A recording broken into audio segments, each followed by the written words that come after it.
Perhatian. Konten ini mengandung konsep esensi ilahiyah yang membutuhkan aspek pemahaman mendalam, yang kemungkinan hanya dapat diakses dengan keterbukaan hati dan pikiran, untuk mencapai tingkat pencerahan dan kesadaran yang lebih tinggi. Obrolan sama Pak Wayan itu kita nunggu aliran-aliran aja dan kita menikmati alirannya. Tapi satu Pak Wayan, Ya. untuk opening gitu ya. Tadi juga sedikit menyinggung dan saya rasa kita juga bisa mengambil pelajaran gitu Pak Wayan. Ini kita ngelihat gonjang-ganjing gitu Pak Wayan ya, gonjang-ganjing dunia misalkan. Dimana kemarin ada kepala negara yang diculik gitu ya, dengan kasus-kasus besar gitu. Terus kita juga banyak mengalami sekarang lagi yang disebut bencana gitu Pak Wayan. Kita banyak melihat hal-hal yang mungkin sekarang lagi sangat chaos, sangat kayak tidak menentu Pak Wayan. Bahkan banyak yang nanya ke saya Pak Wayan, gimana mengatasi kekhawatiran kalau terjadi perang dunia 3 gitu misalnya. Nah itu kan menarik Pak Wayan. Nah, mungkin kita akan sedikit senggol gitu ya ke arah-arah itu. Apa perspektif Pak Wayan sebagai guru gitu ya melihat kekeosan ini tuh gimana guru? Kalau kita bicara tentang kekeosan Kang Abu ya, termasuk kemungkinan ancaman perang dunia ketiga, keempat dan seterusnya. Kayaknya ini dari dulu memang sudah ada kan nggak? Ada aja sih ya. Sebenarnya bukan hal baru ya Pak Wayan ya. Gempa bumi pernah ada. Gunung meletus yang lebih parah lagi kan waktu Krakatau kan. Krakatau betul. Lebih parah lagi dan untung kita nggak ada di zaman itu kan. Betul. Ya, perang dunia 1 dan 2 sudah berjalan. Ya. Udah lewat gitu. Kemudian ancaman terjadi perang dunia ketiga udah berkali-kali nggak terjadi gitu. Betul. Ketika sama siapa dulu ya, sama Ira apa sama ya, siapa? Kemarin ada banyak gitu lah tapi nggak jadi. Ya. Terus ramalan akan terjadinya kiamat di 2012 itu. Ditungguin sampai jam 00 nggak kiamat Pak Wayan. apa gitu. Jadi alam ini hanya sedang membuat kita menyeleksi kita dengan rasa takut gitu. Siapa sih yang batinnya tenang gitu. Ya, jadi yang batinnya tenang itulah diseleksi oleh alam yang mampu beradaptasi dengan peluang-peluang sebagai kenyataan itu kan itu yang akan lebih tenang. Jadi nelayan yang lewat seleksi adalah nelayan yang tenang menghadapi badai. Kalau dia nyerah dia nggak akan pernah menjadi nelayan yang tangguh kan. Nah kita ini kan sebenarnya sedang berlayar di samudra sandiwara kehidupan yang penuh dengan ya macam-macam kayak ginilah gitu. Tapi kemudian kita sadar kan bahwa yang terguncang itu siapa, yang bertahan siapa. Nah kita punya pilihan masing-masing nih. Ya, kalau kita mau terguncang boleh, kalau kita menjadi pribadi yang tenang boleh gitu. Nah jadi tinggal pilih. Kalau memang mau tenang, udah abaikan hal-hal yang mencemaskan. Karena apa? Kita sedang berhadapan dengan realita duniawi. Bahwa kalau tidak ada peperangan, Bhagavad Gita mengatakan demikian. Krishna berkata kepada Arjuna, jika kau takut berperang hanya karena takut ada kehancuran di bangsa Bharata, kalau bukan karena perang, maka aku sendiri dengan alam semesta ini akan menghancurkanmu. Jadi alam itu sedang menyeimbangkan dirinya aja. Kalau bukan karena ini ya karena itu gitu. Jadi kita mau gimana? Mau mencoba lari dari kenyataan kan nggak mungkin. Ya, seberapapun hebatnya, saya tanya sekarang. Di zamannya guru-guru suci yang hari ini kitab-kitabnya kita dengarkan. Zaman itu, di zaman beliau lahir sebagai para guru suci, para orang-orang suci, ada perang nggak? Ada. Ini Mahabharata di zamannya Risi Wyasa. Betul. Perang antara Rahwana dengan Rama di zamannya Risi Walmiki. Di zamannya Empu Tanagung itu perangnya Ganangrok ya mungkin ya. Jadi tetap aja di zaman ada orang-orang suci, di zaman agama-agama lahir ada peperangan. Kapan yang tidak ada peperangan? Nggak ada. Kapan yang tidak ada bencana alam? Nggak ada. Dan setiap zaman seperti itu akan menghasilkan kepribadian yang tangguh untuk apa? Untuk melahirkan keturunan dengan jiwa-jiwa yang lebih matang lagi kan.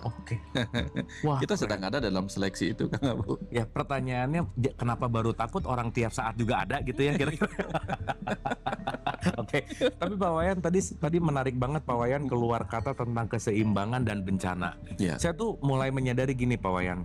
semesta itu selalu menarik kepada titik kesetimbangan, bahwa ketika terlalu tinggi dia akan ditengahkan, ketika dia terlalu bawah dia akan ditengahkan, bahwa sebetulnya bencana tuh nggak ada, yang ada adalah bagaimana semesta selalu membawa kita ke titik kesetimbangan, Pak Wayan. Benar. Gitu nggak, Pak Wayan? Benar. Boleh dielaborasi nggak, Pak? Supaya kita tuh nggak ngelihat ini bencana alam gitu ya, yang kayak kan suka gini, Pak Wayan, bencana alam Tuhan marah lah, alam murka lah. Padahal alam semesta ini punya caranya sendiri untuk mengembalikan ke titik kesetimbangan tuh gimana, Guru? Kita tidak hidup di zaman benua-benua terpisah, menjadi pulau-pulau. Itu kan lebih ngeri lagi zaman itu. Kita tidak hidup di zaman asteroid menabrak bumi. Itu lebih ngeri lagi. Kita masih hidup di zaman yang kayak begini biasa-biasa aja. Artinya begini, apa yang menyebabkan bumi berputar dengan tenangnya tetap 24 jam sehari, bukan lebih ngebut, bukan lebih pelan, karena dia sudah mencapai titik keseimbangan. Dia konstan ya, Pak, konstannya. Nah, dia akan tetap mempertahankan konstannya. Kalau ngegas sedikit ya direm, kalau ngerem sedikit ya digas. Jadi alam itu punya cara untuk menjaga dirinya tetap seimbang. Dan kita hanya sedang ada di kondisi idle sebenarnya ini, Kang Abu. Kalau kita lagi flight ini, Kang Abu, tiba di titik jelajah, di ketinggian jelajah, kan bukan nggak ada turbulensi. Kadang-kadang kan ada sedikit kan.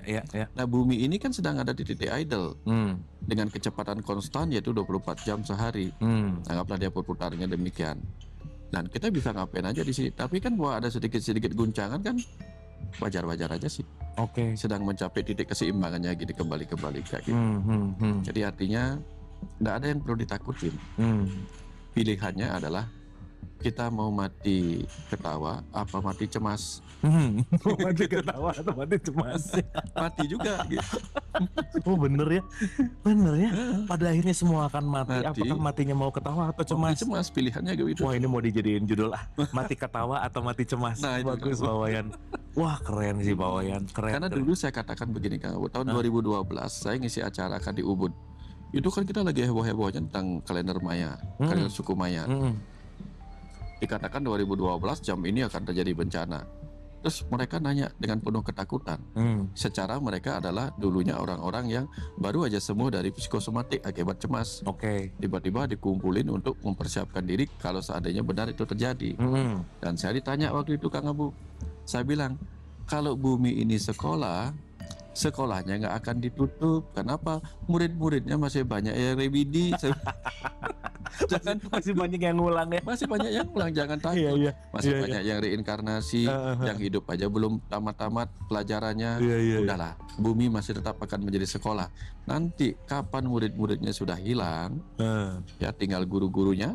Habis itu guru-guru juga hilang, tinggal tukang bersih-bersih di tukang jaga sekolah. Sekolahnya. Lama-lama jaga sekolah juga nggak ada gunanya, hilanglah dia. Maka sekolah itu akan mulai ditumbuhin oleh pohon-pohon, menghancurkan.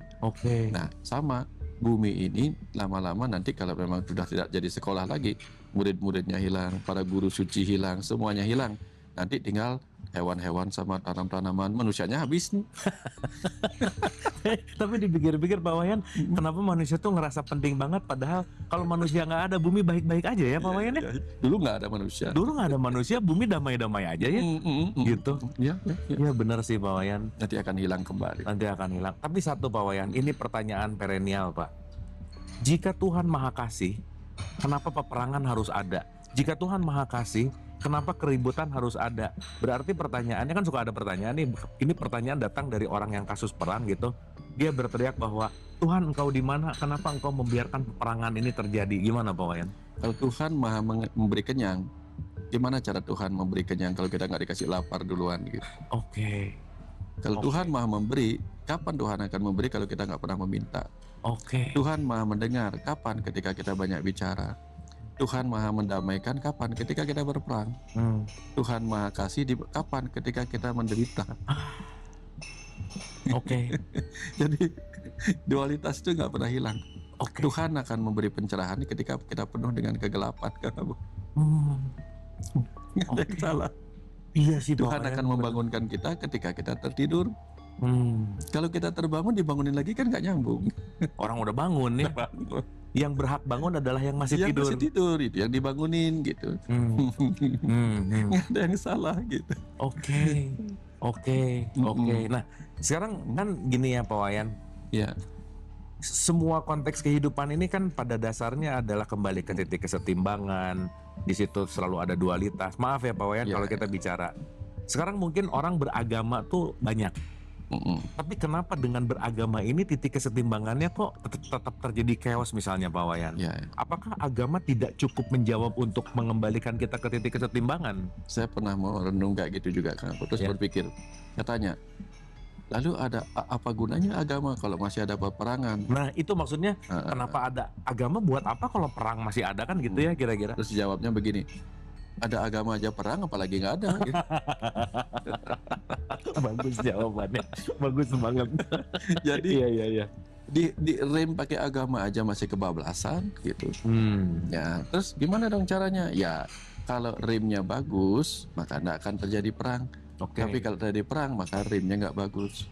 Berarti remnya kurang difungsikan. Gitu aja sih. Gitu. Apalagi kalau remnya dipakai untuk saling tabrakan. Ada nggak orang tabrakan karena ngerem? Oh iya, ngerem ngedadak. Betul. Nah, jadi kalau agamanya terlalu ngerem, artinya terlalu doktrin ini nggak boleh itu nggak boleh. Jadi bertengkar Kang Abu. Pernah nggak ngelihat orang bertengkar? Ini nggak boleh, itu nggak boleh. itu salah ini jadi bertengkar kan. Betul. Orang sesama agama bisa bertengkar gara-gara remnya terlalu kencang, sama-sama ngerem, hanya sama-sama diam. Contoh begini, ini ada persimpangan kamu. Di persimpangan itu yang ini sabar, yang ini sabar, lampu hijau ini masih sabar. Bertengkar nggak mereka? Udah jalan, enggak kamu yang jalan, enggak kamu yang jalan. Bertengkar mereka.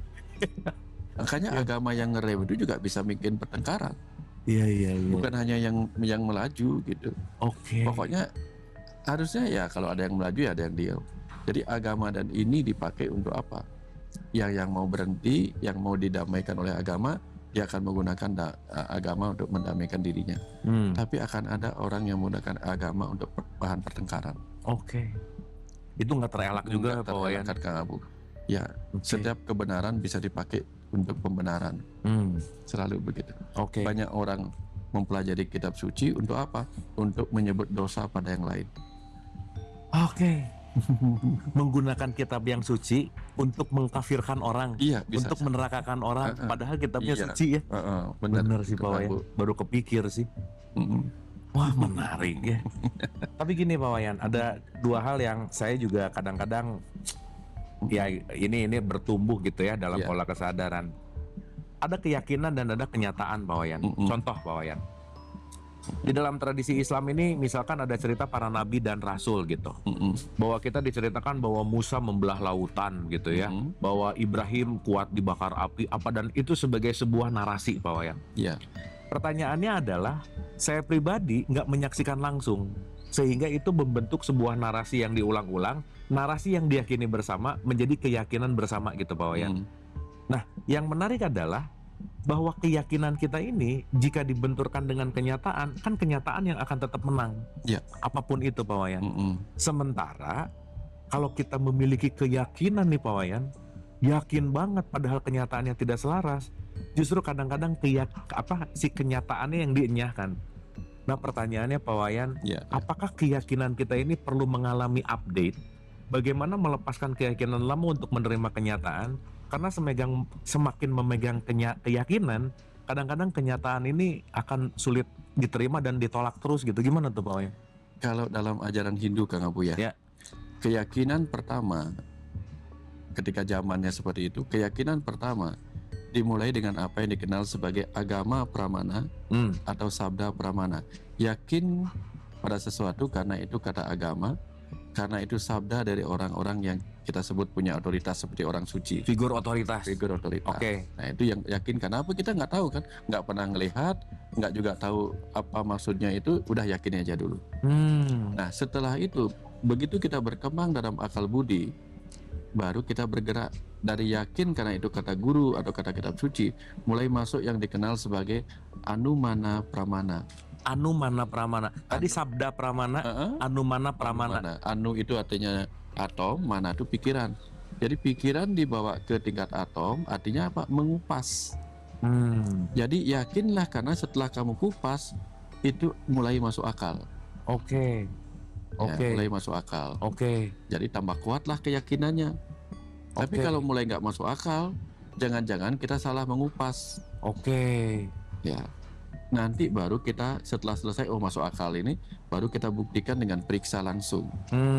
Ada nggak sih jejak-jejak fakta di masa lalunya? Gitu. Nah, kalau memang ada, ini memang fakta. Tapi kalau nggak ada, jangan-jangan ini bukan fakta, tetapi apa? Ini adalah cara orang dulu bertutur melalui cerita, bukan fakta tapi cerita. Cerita ya, kayak mitologi gitu ya. Mitologi. Ada pesan tertentu. Kalau itu membelah lautan misalnya, membelah itu kan berarti membagi dua. Ketika membelah di tengah-tengah kan berarti nggak ada gejolak apa-apa kan? Betul. Ini lautan. Begitu dibelah ombaknya, di sini ada gejolak, di sini ada gejolak, di tengah-tengah hening. Hal yang sama terjadi ketika Arjuna diajak berada di tengah-tengah gejolak Pandawa dan gejolak Korawa, untuk kemudian terjadi percakapan antara Arjuna dan Krishna. Dalam sebuah makna percakapan antara pikiran dan hati nurani. Kapan percakapan antara pikiran dan hati nurani? Ketika kedua gejolak itu dipisahin. Seperti gejolak samudra yang dipisahin. Untuk kemudian bertutur di tengah-tengah. Apa jangan-jangan itu pemaknaannya ya? Nah, itu Kang Abu. Jangan-jangan begitu.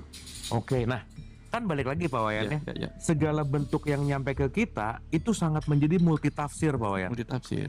Contoh nih ya, keributan gara-gara misalkan ada satu ayat ditafsirkan oleh 10 pemuka agama, punya 10 penafsiran yang beda. Pertanyaannya Pak Wayan, yang benar yang mana? Nggak ada yang benar. Karena segala sesuatu yang ditafsirkan berarti mendekati. Kalau nggak ada orang bisa mengukur dengan tepat jarak atau panjang sebuah meja, panjang sebuah kayu. Kalau dia mengatakan ini 1 meter, saya jamin dia salah. Karena apa? Bisa jadi itu 1 meter, 0,00000 mili. Atau 1 meter kurang 0,001 mili. Kan hanya mendekati. Betul. Jadi dari hal yang sangat eksakta pun tidak ada yang benar-benar pasti.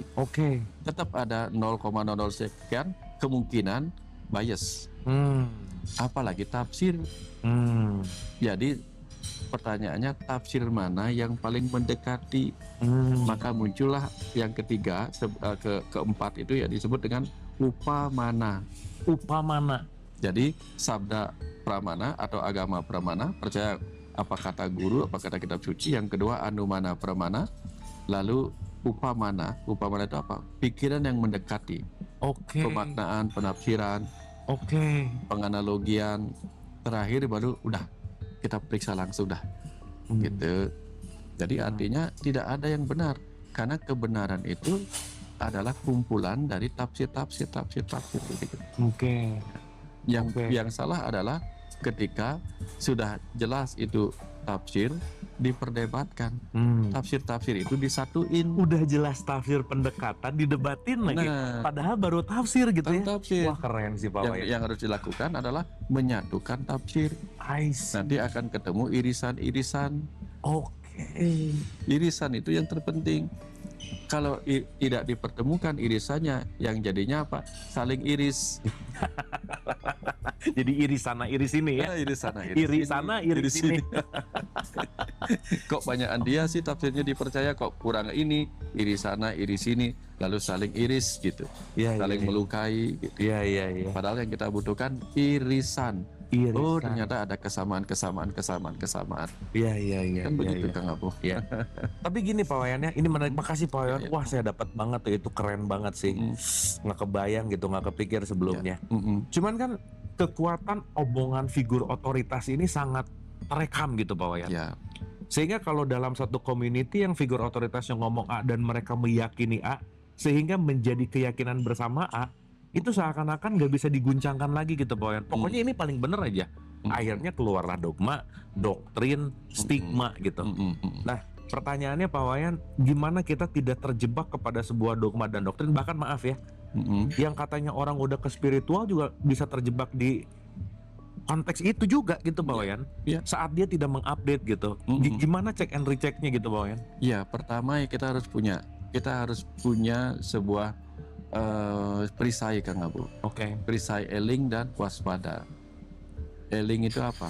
Eling bahwa apapun yang disebut kebenaran oleh manusia bukan kebenaran. Itu hanya sudut kebenarannya. Itu. Lalu waspada. Waspada terhadap manipulasi daripada orang yang kita sebut figur otoritas. Ya, figur otoritas. Karena bahkan kita sendiri pun kadang nggak percaya pada diri sendiri kan. Tuh. Kita sendiri kadang ragu dengan diri kita. Bagaimana ketika kita ragu dengan diri kita sendiri, kita mudah percaya pada orang lain. Kan nggak nyambung. Betul. Yang paling penting itu temukan kepercayaan pada diri sendiri, sehingga kemudian kita hanya menjadikan apapun yang datang dari orang lain sebagai data-data, bukan fakta, bukan sesuatu yang harus kita, bukan kebenaran gitu ya, yang data aja. Kitalah yang mencampurnya. Kan kalau kita belanja di pasar, ketika orang mengatakan, wah jeruk ini manis, kita langsung percaya. Lalu sampai di rumah dicicipin, ternyata asam. Yang salah yang menyebutnya manis, apa yang tidak lupa atau yang lupa mencicipinya sendiri. Yang nyicipin lah. Iya, itu. Dia kemakan kan bahasanya. Ya jangan mudah kemakan. Kemakan gitu. Marketing gitu. Makanya seperti yang Kang Abu dan saya sering sebut, jangan percaya sama saya. Bahkan Buddha sendiri yang figur otoritas besar, apa yang dia katakan? Ehi pasiko. Buktikan sendiri. Jangan apa yang aku katakan kamu anggap benar. Buktikan sendiri gitu. Pak Wayan, ini sedikit curhat ya. Ya. Wajar nggak sih Pak Wayan ketika mendapatkan sesuatu yang sudah lama saya pegang, jadi ragu-ragu Pak Wayan, bener nggak ya? Bener nggak ya? Gitu Pak Wayan. Yang akhirnya kayaknya selama ini mungkin dalam kurun waktu anggap aja 1 tahun gitu ya. Ini cara terbaik gitu. Tapi seiring perjalanan Pak Wayan, yang saya yakini ini cara-cara terbaik mulai tergoyahkan dengan konteks-konteks yang kayaknya nggak gitu deh. Gimana Pak Wayan? Ingat nggak Kang Abu, misalnya dulu waktu kecil nih kita suruh gambar pemandangan. Kita gambar Gunung 2, hari 1 punya mata lagi gitu kan. Terus ini paling bagus gambarku gitu kan. Bener. Lewat sedikit, ngapain ya aku gambar gitu? Harusnya aku gambar begini gitu. Ini lebih bagus sekian tahun ke depan. Ini juga jelek, ini yang lebih bagus. Dan akan terus kayak gitu Kang Abu. Kita nulis buku nih Kang Abu, awal-awal kita nulis kan, ini yang terbaik. Bener. Setelah berikut, apa ini ya aku tulis kayak gitu. Pak Wayan ngerasa ini iya. Oh sama Pak. kirain cuman saya. Maksudnya kan Pak Wayan saya anggap guru gitu ya. Kalau di puncak itu ya balik lagi tetap dinamis ya Pak Wayan. Bener. Sama kayak kita makan cabai Kang Abu. Ini paling pedas nih. Udah nggak ada lebih pedas dari ini leh. Besoknya kita bisa makan 2 butir cabai. Yang dulu tuh nggak pedas lagi Kang Abu. Sampai tiba saatnya, wah ternyata ini terlalu pedas, nggak bagus untukku. Nanti lama-lama kita berkurang lagi, nggak makan apa-apa lagi yang pedas-pedas. Sama kayak kita dulu, wah ini sih kopinya kurang manis nih, tambahin gula. Akhirnya ini yang paling manis. Setelah tiba di puncak paling manis, kayaknya aku kok jadi enggak ya kalau makan manis. Pelan-pelan turun lagi. Sama kayak gitu. Begitu kita pertama kali itu, ini yang terbaik, ini versiku yang terbaik. Berikutnya lagi, enggak deh, itu jelek, ini paling bagus. Terus sampai lama-lama kita ngerti kan. Akhirnya kita menjadi Pak Tinusidin. Apapun yang datang bagus. Teman-teman, kalau teman-teman punya kekhawatiran yang sama kayak kita obrolin, jangan khawatir kenapa temennya banyak. Ternyata ya Pak Wayan banyak yang gitu. Wah menarik sih Pak Wayan. Nah terus gini Pak Wayan, ada juga kadang-kadang gitu ya di sebuah persimpangan untuk mengambil keputusan. Kadang ya Pak Wayan saya juga sangat jujur gitu bahwa tiap hari ngomong kesadaran, tiap hari ngomong tentang consciousness gitu ya, atau tentang pokoknya ilmu-ilmu ini gitu Pak Wayan. Tapi sesaat ada problem yang nyampe, itu kadang-kadang yang diomongin juga hilang-hilang juga sih Pak Wayan. Hilang. Pas, blast, dan kadang-kadang kalau pakai teorinya fight, flight, freeze, found, jadi ada freeze-nya melawannya itu alamiah nggak sih Pak Wayan? Alami. Kenapa Kang Abu? Karena setiap perjalanan itu ada naik turun kan. Namanya perjalanan pasti bergelombang. Karena itu energi pun bergelombang. Mau energi cahaya dia bergelombang, mau energi suara bergelombang, energi elektromagnet lain juga bergelombang. Energi listrik lain bergelombang. Oke. Ketika energi memadat jadi materi, materi jadi padat bergelombang. Jalan di tanah jadi bergelombang, jalan di udara bergelombang, jalan di lautan bergelombang. Kalau hidup kita ditentukan oleh jantung, denyut jantung kita bergelombang. Oke. Kalau hidup kita ditentukan oleh napas, napas kita juga bergelombang, naik turun kan.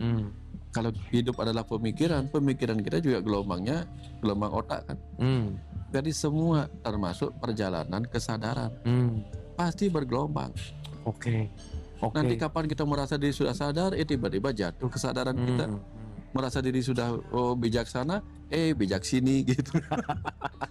Nggak jadi bijaksana Pak, yang ngebejek-bejek gitu. Iya. Jadi udah maklumi aja. Kadang kita sabar, kadang kita marah. Jadi itulah uniknya kita jadi manusia. Tapi intinya apa?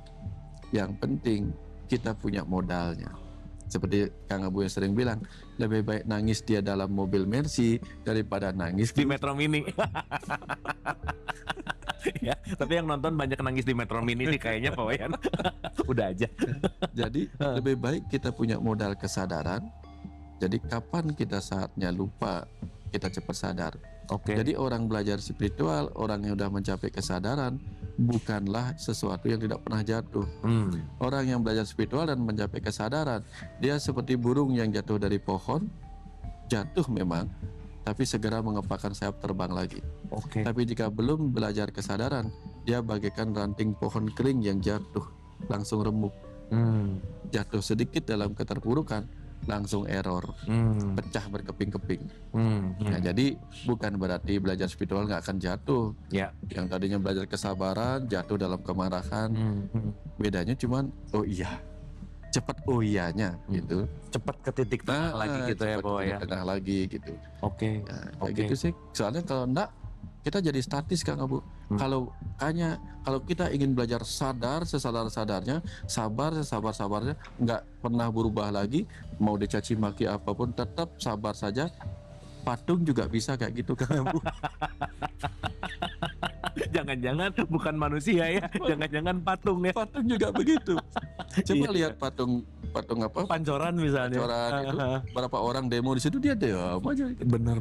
Dilemparin dia. Benar. Itu patung Kang Abu. Benar Pak Wayan. Wah bagus ya. Ya kita kan bukan patung ya gitu ya kira-kira ya. Kita hidup maka pasti kita mood kita naik turun. Kadang pas kita ini, ya itu tadi Kang Abu, karena kita manusia, emosi kita pasti naik turun. Kalau nggak ada emosi, namanya mati. Oke. Nah, Namanya kalau flat, emosi yang mood yang flat, emosi yang flat itu kan orang gila. Iya. Udah nggak ada getaran lagi. Nggak ada getaran apa-apa lagi, bengong aja. Udah itu patung dah. Wah keren sih Pak Wayan. Nggak bisa dibilang lain lagi, patung namanya itu. Keren. Sedikit berkaitan sama patung ini Pak Wayan, di beberapa pertanyaan terakhir lah ya. Gini Pak Wayan. Kenapa sangat sulit sekali untuk mencintai diri dan memaafkan diri Pak Wayan? Kita mungkin bisa baik sama orang lain. Kita mungkin bisa ya dalam tanda petik melakukan yang terbaik untuk siapapun di luar gitu Pak Wayan. Tapi kadang-kadang sama diri sendiri tuh suka susah gitu. Artinya kenapa ya willingness ke orang lain bisa tinggi tapi mencintai diri susah gitu Pak Wayan? Kita banyak dibesarkan oleh orang tua yang ingin kita menyempurna. Menyempurna dalam konsep kita nggak boleh salah Kang Abu. Nggak boleh salah, oke. Itu yang menyebabkan kemudian kita menjadi perfeksionis. Pokoknya sedikit aja salah kita nggak terima dengan diri kita sendiri. Karena apa? Dulu mungkin kita pernah dimarah kalau kita salah. Kita mungkin akan diabaikan, tidak dihargai ketika kita ada yang salah. Sehingga kita tidak bisa menghargai diri kita ketika ada yang salah pada diri kita. Tapi pada orang lain kita bisa menghargai. Kenapa? Karena kita malas ada berdebat sama orang lain ketika dia salah. Kita bisa memaklumi orang lain salah, tapi nggak bisa memaklumi diri sendiri ketika salah. Padahal salah dan benar itu bagian dari diri kita juga. Nah, tapi pengasuhan masa kecil pernah nggak? Pastilah setiap orang pernah dimarah sama orang tuanya. Artinya ketika dia dimarah pasti karena melakukan kesalahan. Kalau dia sudah pernah dianggap melakukan kesalahan, berarti dia sudah diajarkan ini salah, ini benar. Nah, salah itu nggak baik, benar itu bagus. Akhirnya kita selalu menolak bagian diri kita yang salah. Itu yang akhirnya membuat kita nggak bisa maklum pada diri sendiri ketika salah. Apalagi ditambah doktrin kalau kamu salah kamu nanti dapat neraka, hukuman Tuhan, bla bla bla lah. Itu kita jadi merasa, aduh gimana gitu. Oke. Menderita. Makasih Pak Wayan, makasih. Dan mungkin satu tips terakhir Pak Wayan. Sekarang kan musim itu dalam artian si mindfulness, kesadaran gitu ya Pak Wayan. Saya rasa semua bentuk kesadaran apapun itu intinya adalah yang tadi pertanyaan terakhir, bisa menerima diri seapa adanya gitu Pak Wayan. Dimana saya selalu bilang bahwa masalah manusia itu cuma satu, apa yang aku inginkan nggak kejadian. Gimana terus menyelaraskan bahwa tidak membandingkan, karena saya pernah baca satu jurnal Pak Wayan yang membuat orang sangat sulit menerima kenyataan karena dia melakukan jealousy gitu, membandingkan gitu. Udah jealousy, membandingkan, terus ingin selalu lebih. Artinya apa? Dia nggak pernah betah dengan dirinya yang seapa adanya gitu. Tips and trick dari Pak Wayan untuk menerima diri seapa adanya tuh gimana Pak Wayan? Gini, kita terlalu lama diajarkan tentang kesempurnaan. Bahwa kesempurnaan itu tidak ada yang kurang, selalu lebih. Selalu baik, tidak ada yang salah. Akhirnya yang terjadi apa? Kita mengeluh. Sudah tahu diri kita tidak sempurna karena itu yang diajarkan. Tapi kita mengeluh juga pada diri kita, pada orang lain yang tidak sempurna. Ini seperti mengeluhkan, hujan kok basah ya, gitu. Kemarau kok kering ya, gitu. Kebayang maksudnya kamu? Paham. Kalau memang kita semua nggak sempurna, tidak sempurna, ya udah kan memang tidak sempurna. Ngapain dikeluhin lagi? Memang tidak sempurna. Itulah adanya, kita tidak sempurna. Tapi kalau kita ini memang sudah sempurna apa adanya, ngapain dikeluhin lagi? Nah, kalau kita sudah, oh aku memang begini, kau memang begitu, aku begini, engkau begitu, sama saja, sama-sama sempurna atau sama-sama nggak sempurna. Lalu apa yang dikeluhin lagi? Udah terima diri kita apa adanya. Benar. Benar Pak Wayan. Karena merubah diri sesuai dengan keinginan karena yang dibandingkan tuh itu nggak pernah selesai sih Pak Wayan. Nggak pernah selesai. Jangan pernah mencoba, ini jadi cerita begini Kang Abu. Dari dulu nih udah ada cerita. Katak hendak menjadi lembu. Katak hendak menjadi lembu. Karena saking inginnya dia seperti lembu, seperti apa? Katak itu ingin jadi lembu.